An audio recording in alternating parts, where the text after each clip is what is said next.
दोस्तों आज के इस वीडियो के अंदर हम बात करने जा रहे हैं, अगर आप अपनी इनकम टैक्स रिटर्न फाइल करते हैं तो अपनी इनकम टैक्स रिटर्न फाइल करते वक्त ये एडिशनल इंफॉर्मेशन, एडिशनल जानकारी अब सरकार को आपको आईटीआर के माध्यम से देनी होगी। अगर आपके पास कोई दुकान है या आपने कोई जमीन खरीदी है या कोई मकान खरीदा है, आपने कोई व्हीकल खरीदी है, परचेज करी है, शेयर मार्केट में आपने पैसा लगाया है, या आपके पास कोई ज्वेलरी है, या आपने किसी बैंक के अंदर फिक्स डिपॉजिट करवाई है, एफडी करवाई है, आरडी करवाई है, या कोई अदर डिपॉजिट अगर बैंक के अंदर करवाया है, पोस्ट ऑफिस के अंदर करवाया है, इनके अलावा अगर आपके पास पैसा कैश में पड़ा हुआ है तो यह सभी जानकारी अब आपको इनकम टैक्स रिटर्न फॉर्म में देनी होगी, भले ही आप बिजनेस पर्सन नहीं है। यानी अगर आप बिजनेस नहीं करते, सैलरीड पर्सन है, तो यह जानकारी अब आपको देना मैंडेटरी होगा। एक सैलरीड पर्सन के पास अगर मकान है, दुकान है, या अगर कोई जमीन है, या उसके बैंक बैलेंस में जितना भी एफडी पड़ा हुआ है, बैलेंस पड़ा हुआ है, कैश जो पड़ा हुआ है, उसकी जानकारी अब आपको इनकम टैक्स रिटर्न फाइल करते वक्त देनी होगी। दोस्तों ये जानकारी कौन से इंडिविजुअल को देनी होगी, यानी कौन से सैलरीड पर्सन को देनी है या कौन से सैलरीड पर्सन को नहीं देनी है, कौन से आईटीआर फॉर्म के अंदर आपको ये जानकारी देनी है, जिसके बारे में हम डिटेल में आज के इस वीडियो के अंदर डिस्कस करने जा रहे हैं। दोस्तों आज का वीडियो आप सबके लिए बहुत ज्यादा इंपॉर्टेंट है। चैनल पर है तो सब्सक्राइब कर लीजिए और बेल आइकन पर नोटिफिकेशन पर क्लिक कर लीजिए ताकि आपको आने वाले सभी नोटिफिकेशन रिगार्डिंग हमारे वीडियोस रेगुलरली मिलते रहें। आइए स्टार्ट करते हैं अपना आज के वीडियो को बिना देरी करते हुए।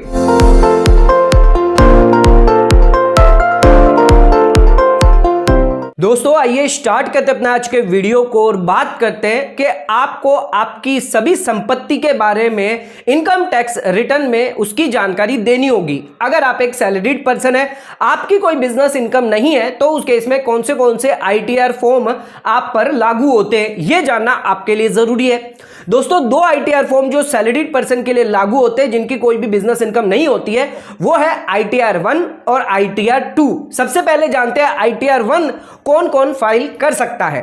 दोस्तों आईटीआर 1 की बात करें तो आईटीआर 1 वो इंडिविजुअल फाइल कर सकते हैं जिनकी सैलरी इनकम है 50 लाख के अंदर। अगर आपकी सैलरी इनकम 50 लाख के अंदर है तो उस केस में आपको आईटीआर 1 जो है आप ऑप्ट कर सकते हैं। आपकी एक हाउस प्रॉपर्टी इनकम हो सकती है, आपकी कोई अदर सोर्स ऑफ इनकम हो सकती है, लेकिन आपकी कोई भी बिजनेस इनकम नहीं हो सकती है। अदर सोर्स ऑफ इनकम की बात करें तो आपको बैंक में फिक्स डिपॉजिट का ब्याज मिल रहा है, सेविंग अकाउंट का ब्याज मिल रहा है, इनकम टैक्स रिफंड का अगर कोई ब्याज मिला है तो वो इनकम आप अपनी आईटीआर 1 के अंदर दिखा सकते हैं। लेकिन अगर आपकी कोई बिजनेस इनकम है या आपकी 50 लाख से ज्यादा की सैलरी इनकम है और अगर आपकी कैपिटल गेन इनकम है, इनके अलावा भी कुछ कंडीशन और दी गई है, जैसे कि अगर आपने कोई शेयर्स खरीदे अनलिस्टेड कंपनी के, आप डायरेक्टर है किसी कंपनी के अंदर, तो उस केस में आपको आईटीआर 1 भरना नहीं होता है। उसके लिए अगर आपको आईटीआर 2 या कोई अदर फॉर्म एप्लीकेबल रहता है। तो दोस्तों आईटीआर 1 किन लोगों के लिए जिनकी इनकम 50 लाख से कम है। अब बात करते हैं आईटीआर 2 के बारे में। आईटीआर 2 उन लोगों पर एप्लीकेबल होगा जिनके लिए आईटीआर 1 एप्लीकेबल नहीं होगा। आप सबको मैं एक बात क्लियर कर दूं, आईटीआर 1 के अंदर आपकी कोई भी संपत्ति की डिटेल आपसे नहीं मांगी जाती है। चाहे आपने कोई संपत्ति, दुकान, मकान अगर परचेज किया है, आपके पास कार है, गाड़ी है, बंगला है, तो उसकी डिटेल आपको आईटीआर 1 में नहीं देनी होती है।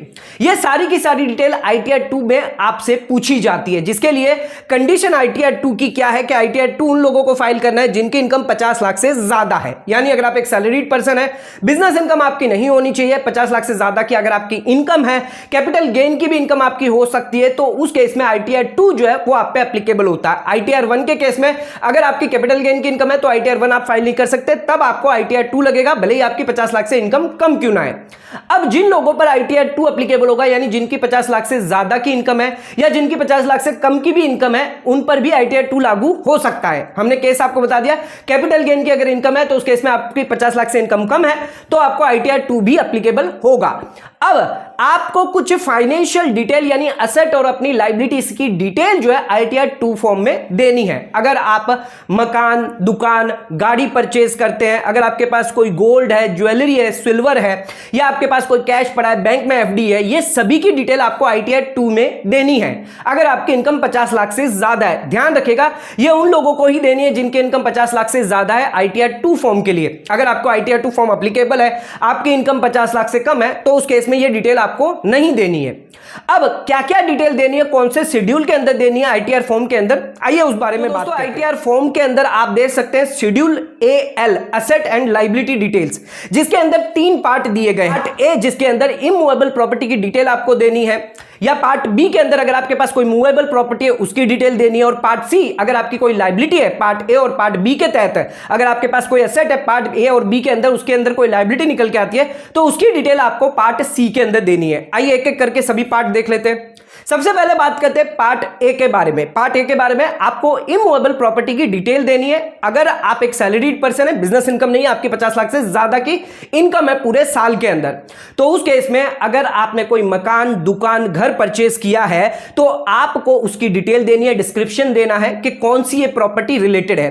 क्या आपने कोई जमीन खरीदी है, क्या आपने कोई दुकान खरीदा है, या आपने अगर कोई मकान खरीदा है तो उसका डिस्क्रिप्शन आपको देना है। इसके साथ आपको उसका पूरा प्रॉपर एड्रेस देना है, फ्लैट, डोर, ब्लॉक नंबर के साथ, प्रीमाइसेस का नाम, रोड, स्ट्रीट, स्टेट के साथ, सिटी के साथ, और इसके साथ आपको पिन कोड भी वहां पर देना होगा। इसके अलावा जितने की भी वैल्यू है इमूवेबल प्रॉपर्टी की, उस वैल्यू को भी आपको उसमें फॉर्म में दिखाना होगा।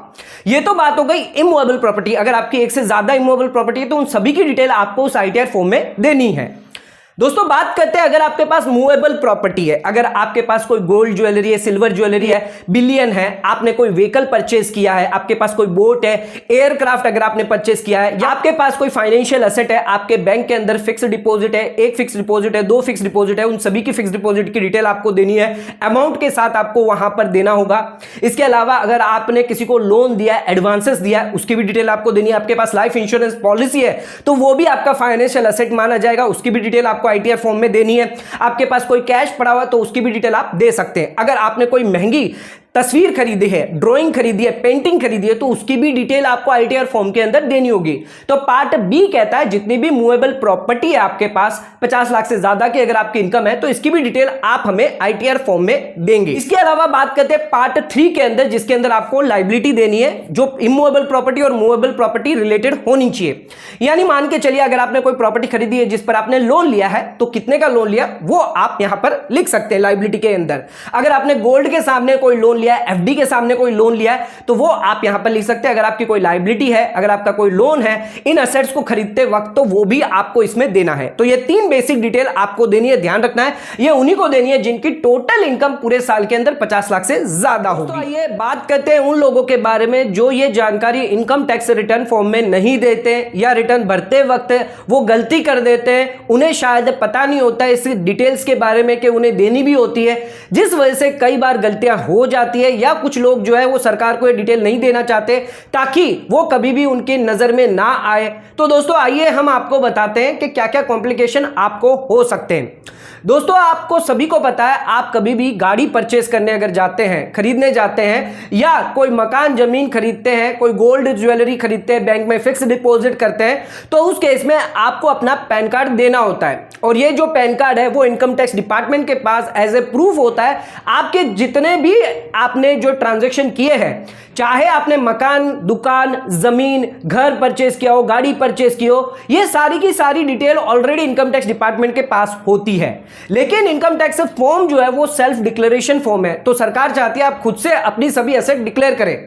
अगर आप खुद से डिक्लेयर कर देते हैं तो उस केस में सरकार आपको कभी भी परेशान नहीं करेगी, ना ही कोई नोटिस आपको भेजेगी। लेकिन अगर आपने डिस्क्लोज नहीं करी और सरकार को आपकी जानकारी हो गई कि आपने कोई जमीन खरीद कर रखी है लेकिन उसकी डिस्क्लोजर आईटीआर 2 फॉर्म में नहीं दिया है, तो उस केस में आप पे नोटिस आ सकती है, आपकी संपत्ति जब्त भी हो सकती है, आप पर कार्रवाई भी की जा सकती है। तो ध्यान रखिएगा, अगर आपने ऑलरेडी अपनी इनकम टैक्स रिटर्न भर दी है लेकिन यह इंफॉर्मेशन डिटेल डालना अभी भी बाकी है, तो उस केस में आप रिवाइज रिटर्न इसको कर सकते हैं। इसके अलावा जिन लोगों ने अभी तक नहीं दिखाया उन लोगों के लिए भी अभी तक आप रिवाइज रिटर्न जो ऑप्शन रहता है 31 जुलाई के बाद, या रिटर्न आपने अगर भरा है तो उस केस में 31 दिसंबर तक आपके पास रिवाइज रिटर्न का फॉर्म का ऑप्शन रहता है। आप रिवाइज रिटर्न भर के भी आप ये इंफॉर्मेशन जो है वो डिस्क्लोज सरकार को कर सकते हैं। इससे ना आप पर कभी नोटिस आएगी, ना ही आपको कभी पेनल्टी लगेगी, ना ही आपकी संपत्ति जायदाद कभी जब्त होगी। तो ध्यान रखिएगा, ये इंफॉर्मेशन देना आपके लिए मैंडेटरी है जिन लोगों की इनकम 50 लाख से ज्यादा है, जिन्हें आईटीआर 2 भरना मैंडेटरी है। तो आज के हमारे इस वीडियो के अंदर हमने जाना कि अगर आपके पास पास संपत्ति, दुकान, मकान है तो इन सबकी जानकारी अब आपको ITR 2 फॉर्म में भी देनी होगी। भले ही आप एक सैलरीड पर्सन क्यों ना हो, आपको ये डिटेल देना मैंडेटरी है। अगर आप नहीं देंगे तो बहुत सारे कॉन्सिक्वेंसेस आपको फेस करने पड़ सकते हैं। आज का वीडियो अगर आपको पसंद आए तो इस वीडियो को ज्यादा से ज्यादा शेयर करें ताकि ये नॉलेज और लोगों तक पहुंच सके। आज का वीडियो ये खत्म करते हैं। धन्यवाद।